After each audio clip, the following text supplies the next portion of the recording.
Home buying requires less money and credit than many realize. It could be because of the language barrier. It could be because they're just so busy working, keeping 2 or 3 jobs, that they don't realize that there are opportunities for them to own a home.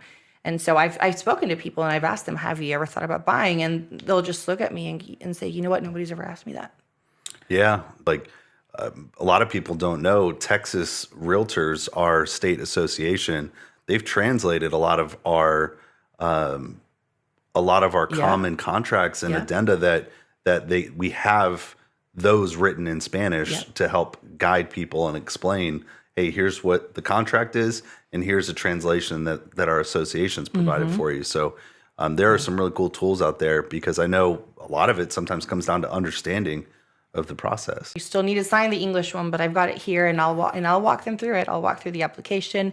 It's just taking them from 1 to 10, the very basic understanding. And we have lender partners, like we've vetted. Oh, yeah. There's a lot, from what I've heard, correct me if I'm wrong, there can be some kind of predatory type of situations in the kind of Spanish-speaking finance side of things, right? A lot of times they'll go after the clients, and then once they get them, they just disappear, or they need help, but they don't get the help that they need. And as far as other areas I've seen, like tax returns, which you need when you're buying a home, they charge them ridiculous 3, 4, 5 times the amount that they're supposed to. Yeah. And so that affects their home buying power, because that's money that they could put towards their house.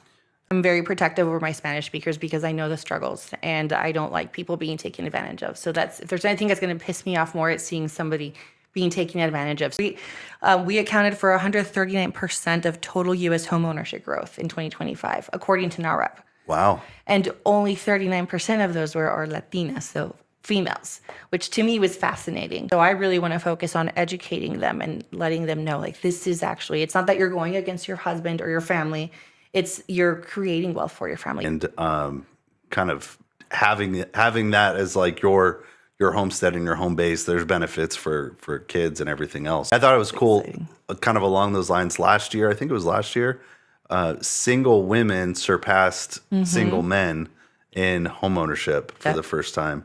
And so I thought that was awesome. If you had to like tell them one thing on the buy side, if they wanted to purchase, what's one thing that they should know before they kind of go down that path? You don't need as much as you think to buy a home.